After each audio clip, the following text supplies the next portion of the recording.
Hello friends, and welcome back to my channel. My name is Kaylee, and today we are doing something a little different. If you don't know, I am currently doing NintenTalk's hard mode challenge on my island Ember. And the main focus of this challenge is to go back to the early days of the game and work and progress a little slower. So there's no Nookazon or treasure islands, just good old gaming. But this doesn't mean we can't design and decorate a beautiful island. So today I'm going to let an online wheel design my island theme for me.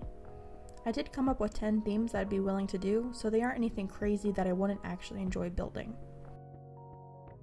But before we find out which theme we'll be following on Ember, I'm going to go through each of the themes I came up with and added to the wheel. I went through and created mood boards for each theme and a villager lineup that I think would work best. I know in hard mode we can't always decide our villagers, especially due to that lovely campsite rule, but this would be best case scenario. I'll also go through a few pros and cons of each theme. Our first theme is underwater, and I've always wanted to try an underwater theme, but I've never actually fully committed to it, but I do think it'd be pretty fun to decorate with. A few pros of this theme would be that it's super colorful, and I do love a colorful island. It's not done very frequently, so it's pretty unique, and then I feel like you can make some pretty cool silhouettes with the layering of different items. A couple cons would be that it could become pretty repetitive. There's only a few items that you can actually use. And then I'd also have to save up all my shells and not sell them to the deposit box, and that's one of my main forms of income at the moment. And for villagers, I believe the octopus villagers would fit the best, obviously, but there's only 3 of them I would actually use. I'd leave the robot one off because the robot shouldn't be in water. But I also think you could get away with using frogs, ducks, and penguin villagers as well.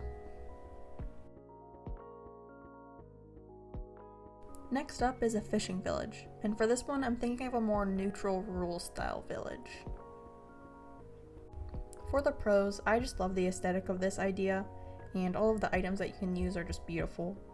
You can also incorporate some lakes and ponds on your island, so this would be very beneficial in the hard mode challenge because a lot of the times you actually have to fish. As for the cons, some of the items that I'd want to use might be a little bit difficult to collect, such as the pirate barrels, and then also the items from the fishing tourney, specifically the lovely fish drying rack.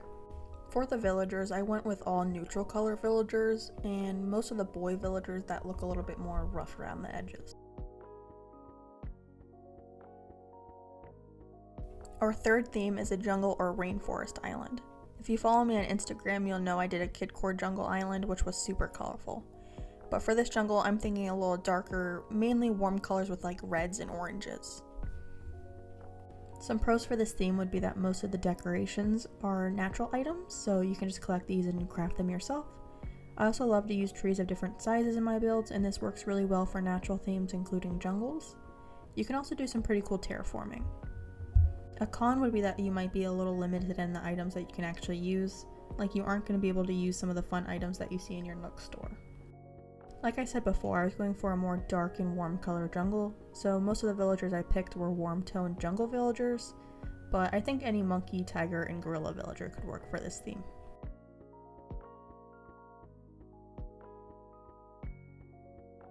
Next up is the popular Springcore and Meadowcore.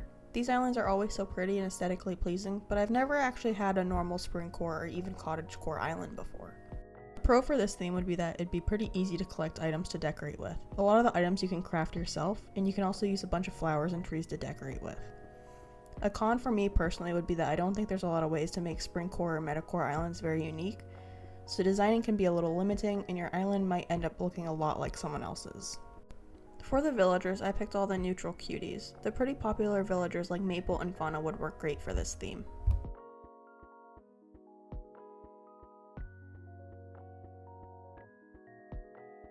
Number 5 is a Kidcore city.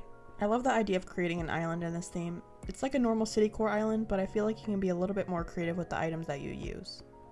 As for the pros, like I said, you can use some pretty fun items. Kidcore is also super colorful, and I just love a colorful island.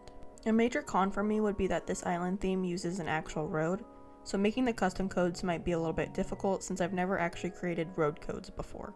Now on to the villagers. There are so many cuties that can be used for this island. I also think you can get away with a lot of villagers that aren't normal Kidcore and just squeeze them into the theme.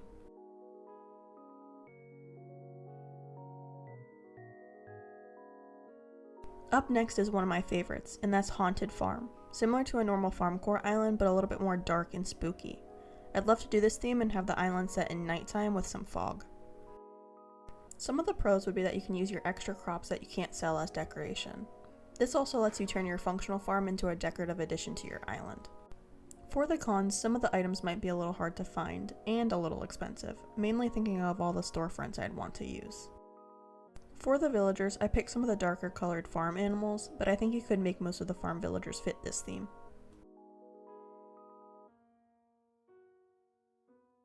Our next theme is Rainbow Fairycore, which is very different from our last theme.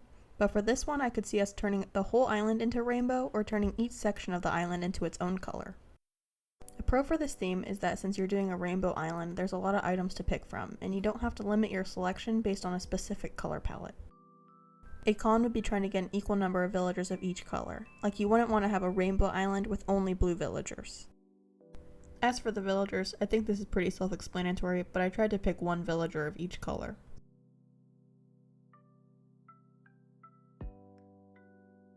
Moving on to the next theme, Grunge City, and I've been thinking of doing an island in this theme for a while, and if I don't get this theme today, I'll probably do this on my next island anyways. Some of the pros for this theme is that it's a pretty unique theme.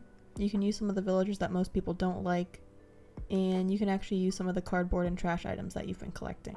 As for the cons, with any city-type island, getting all the items that you need might be a little difficult. Like just the number of simple panels you need for one area would be crazy. And then just like Kidcore, the custom codes might be a little difficult to create. And for the villagers, I try to pick out all the punk rock type villagers, and of course I had to throw Rodney into the mix since he's everyone's favorite.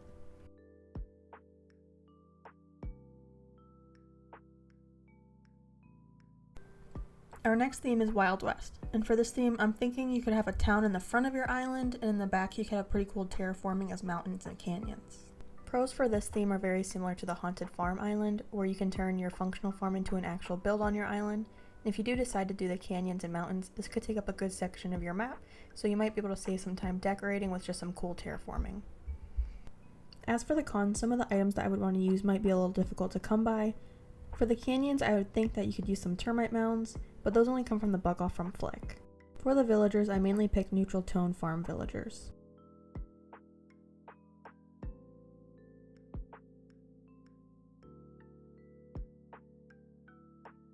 And last but not least is Dark Swamp Core. So thinking of a swamp, it's normally a bunch of green tones, but for this one I'd probably mix in some blues as well to have a pretty mix of cool colors. For the pros, this is another natural themed island, so you can gather materials and craft your decorations yourself. You can also use a bunch of trees of different sizes. The con for this theme is that it could become a little repetitive with just a bunch of natural areas, so you might need to come up with some cool build ideas. And for the villagers, I tried to pick mainly blue and green frogs and alligators. I think my top 3 themes from this list would be Grunge City, Wild West, and Dark Swamp Core. So even if we don't get one of those today, I will still probably complete these at some point in the future. But now it's time for the event everyone's been waiting for. I'm going to use this picker wheel I found online to actually pick my theme. Drum roll please. And we got Haunted Farm. So moving forward, we will decorate and plan for Ember to be a haunted Farmcore island, so I'm super excited. But that's the end of the video. Thanks so much for watching. Remember to give the video a like, comment, and to subscribe to the channel. If you made it to the end of the video, let me know which of these themes you would use on your own island. Bye friends!